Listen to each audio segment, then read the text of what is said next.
Welcome to सजना kitchen. मेरा नाम सीमा है। सजना किचन में आज बन रही है बेसन की पापड़ी। बेसन की पापड़ी बनाने के लिए मैंने यहाँ पर लिया है 250 ग्राम बेसन, 50 ग्राम उड़द की दाल। उड़द की दाल को मैंने रात भर पानी में भिगो दिया था और मैंने इसको अच्छी तरह से धो लिया है। पापड़ी में डालने के लिए हमें चाहिए नमक, लाल मिर्च, जीरा, अजवाइन और हींग। मैंने पापड़ी में डालने के लिए डेला हींग का यूज़ किया है। आप चाहें तो हींग पाउडर भी यूज़ कर सकते हैं। डेले वाली हींग को मैंने पानी में भिगो दिया था। पानी में भिगोने से क्या होता है, ये अच्छी तरह से मिक्स हो जाती है। सबसे पहले हम उड़द की दाल को बारीक पीस लेंगे। मैंने उड़द की दाल को बारीक पीस लिया है। अब हम पापड़ी बनाने के लिए बेसन का डो तैयार करेंगे। बेसन में हम 1 चम्मच नमक आप अपने स्वाद के अनुसार डाल सकते हैं, 1 चम्मच मिर्च पाउडर। पापड़ी जो है वो मसालेदार ही अच्छी लगती है, इसलिए मैंने इसमें 1 चम्मच लाल मिर्च डाली है। मिर्च और नमक आप अपने स्वाद के अनुसार डाल सकते हैं। 1/4 चम्मच जीरा, 1 चम्मच अजवाइन, 1/4 चम्मच हल्दी पाउडर। हल्दी पाउडर मैं कलर के लिए डाल रही हूँ। अब हमने जो डेले वाली हींग को घोल के रखा था, अच्छी तरह से मिक्स करके हम इसमें डाल देंगे। अभी हमें इसमें पानी नहीं डालना है। हम ये पीसी हुई उड़द की दाल डालेंगे और हम उड़द की दाल को बेसन में अच्छी तरह से मिक्स कर देंगे। उसके बाद ही थोड़ा थोड़ा करके पानी डालेंगे। हमें इसका टाइट डो तैयार करना है। सबसे पहले हम मसाले और उड़द की दाल को बेसन में अच्छी तरह से मिक्स कर लेते हैं। अगर हमें ज़रूरत महसूस होगी तभी हम पानी डालेंगे।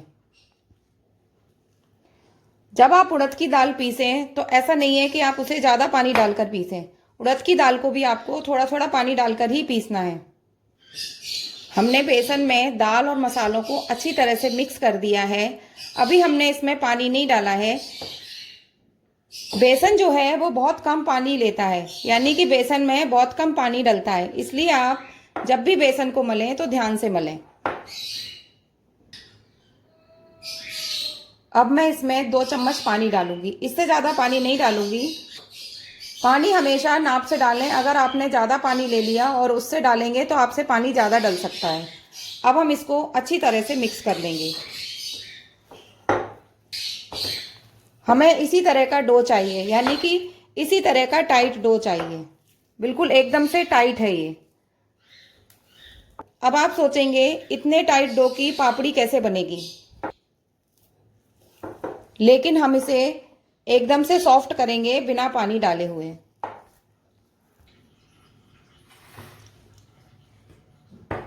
देखिए हमने इतना टाइट डो तैयार किया है। आप सिल भी ले सकते हैं या फिर चकला ले सकते हैं। मैंने यहाँ पर चकला लिया है। मैंने यहाँ पर सिल का बट्टा लिया है। आप सिल पर रखकर भी कर सकते हैं।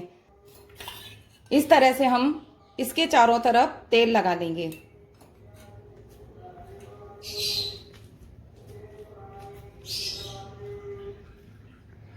और इसको काफी अच्छी तरह से कूटेंगे।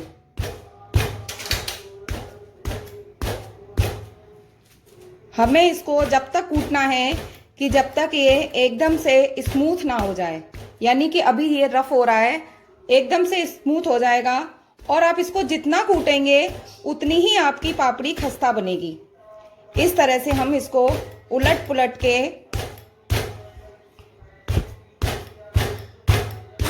आप जितना जोर से कूट सकते हैं इसको आप उतना जोर से कूटिए।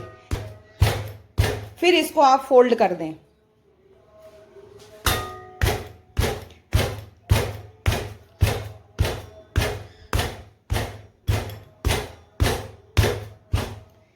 लगभग आपको इसको 10 मिनट तक कूटना है।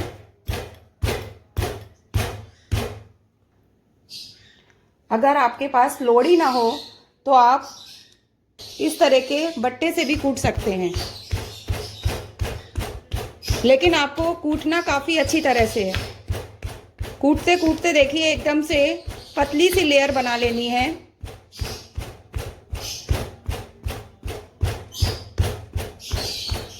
फिर इसको दोबारा इस तरह से मोड़कर फिर इस तरह से करना है, यानी कि पूरे बेसन को आपको इसी तरह से कूटना है। देखिए स्मूथ और सॉफ्ट डो बनकर तैयार हो गया है और जिस तरह का हमें टाइट डो चाहिए उसी तरह का डो हमारा बनकर तैयार हुआ है। इस तरह से हम हाथ में ऑयल लगाकर और इसकी लोइयां तोड़ लेंगे। हमें छोटी छोटी लोइयां तोड़नी है इस तरह से। इस तरह से हम सारी लोइयां तोड़ लेंगे। हमने सारी लोइयां तोड़ ली हैं। अब हम एक लोई लेके इस तरह से इसको कर देंगे और इस तरह से हमारी लोई बनकर तैयार हो जाएगी। तो इस तरह से हम सारी लोई कर देंगे।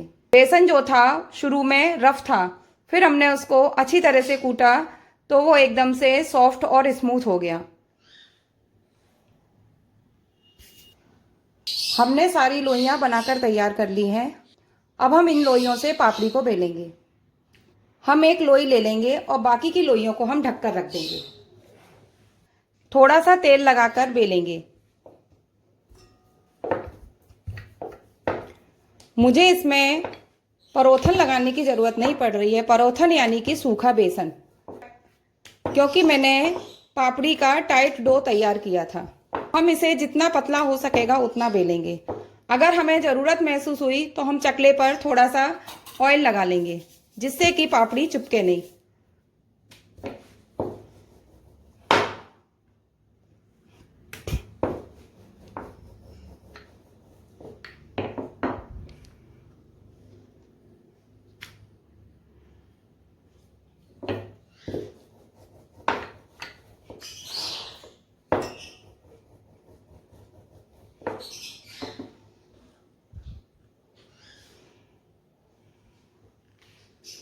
देखिए मैंने इसको एकदम से पतली बनाई है।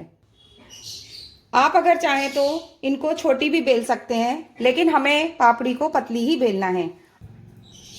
मुझे तो बेसन की पापड़ी बनाने में कोई परेशानी नहीं आ रही है, यानी कि ये आसानी से बिल रही हैं।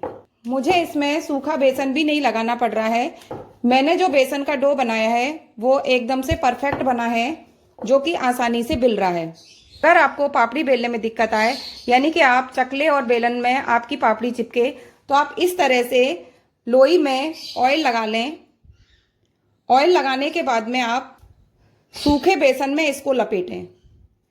डायरेक्ट आपको सूखा बेसन नहीं लगाना है। आप इस तरह से सूखे बेसन को लपेटें और एक्स्ट्रा बेसन जो है वो झाड़ दें। फिर आप इसको बेलकर बनाएंगे तो सारा बेसन जो है वो ऑयल की मदद से पापड़ी में चिपक जाएगा और आपकी जो पापड़ी बनेगी उसमें आपको सूखा बेसन दिखेगा भी नहीं।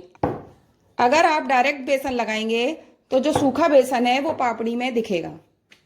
देखिए आप इसमें पता भी नहीं लगा सकते हैं कि आपने सूखे बेसन का इस्तेमाल किया है या नहीं किया है। देखिए सूखा बेसन बिल्कुल भी नहीं दिख रहा है। तो आप अगर आपको बेलने में दिक्कत हो तो आप इस तरह से सूखा बेसन लगा सकते हैं। जहां तक है वहां तक कोशिश कीजिए आपको सूखा बेसन लगाने की जरूरत ही नहीं पड़े। आप शुरू में ही बेसन का डो टाइट तैयार कीजिए।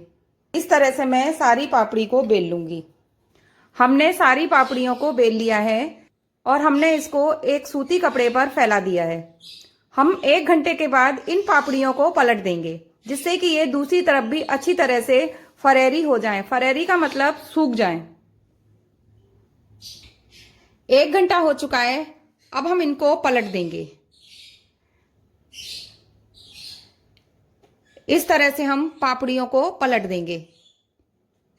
हमने सारी पापड़ियों को पलट दिया है। हम इन पापड़ियों को 2-3 घंटे इस तरह से सूखने देंगे, उसके बाद हम इनको तलेंगे। पापड़ी हमारी सूख चुकी है। अब हम इसको इकट्ठा कर लेंगे। एक प्लेट में हम इस तरह से इकट्ठा कर लेंगे। इस तरह से हमने सारी पापड़ियों को इकट्ठा कर लिया है। अब हम एक कढ़ाई में तेल को गरम करेंगे। हमें थोड़ा ज़्यादा तेल लेना है क्योंकि हम पापड़ियों को तलेंगे। पापड़ियों को हम चिमटे की मदद से सेकेंगे। जब भी हम तेल में कोई चीज़ तलते हैं तो हमें सबसे पहले एक छोटा सा टुकड़ा डाल के देखना चाहिए कि तेल गर्म हुआ है या नहीं हुआ है। तेल हमारा गर्म हो चुका है। अब हम गैस के फ्लेम को मीडियम कर देंगे और पापड़ियों को सेकेंगे। अब हम मीडियम आंच पर ही पापड़ियों को तलेंगे। इस तरह से हम एक एक करके पापड़ियों को तलेंगे और इस तरह से हम एक्स्ट्रा तेल को निकाल देंगे। देखिए, इस तरह से मैंने पापड़ी को सेक लिया है।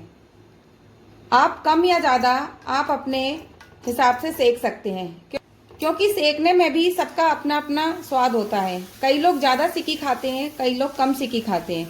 तो आप जिस तरह की खाते हैं आप उस हिसाब से आप कम या ज़्यादा सेक सकते हैं। इस तरह से हम सारी पापड़ियों को सेक लेंगे और एक्स्ट्रा तेल हम इस तरह से निकालते जाएंगे। देखिए, मैंने ना कम सेकी है ना ज़्यादा सेकी है। इस बात का ध्यान रखिए, पापड़ी जो है आपको गीली नहीं सेकनी है। अगर आप गीली सेकेंगे तो वो एक तो लाल हो जाएगी, उसके अलावा वो लूज सिकेगी, यानी कि कड़क नहीं बनेगी। इस तरह से मैं सारी पापड़ियों को सेक लूंगी।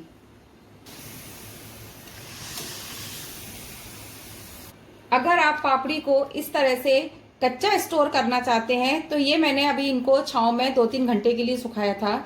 लेकिन अगर आप इसको स्टोर करना चाहते हैं, यानी कि बिना तले रखना चाहते हैं, तो आपको आधा या 1 घंटे के लिए आपको एक कपड़े पर और एक कपड़े से ढककर आपको धूप में सुखाना होगा, जिससे इसका जो सारा मॉइस्चर है वो निकल जाएगा। तो ये पापड़ की तरह हो जाएगी और आप इसको पापड़ की तरह कभी भी तलकर खा सकते हैं। देखिए, इस तरह से पापड़ियां बनकर तैयार हो गई हैं। एकदम से खस्ता बनी है पापड़ी।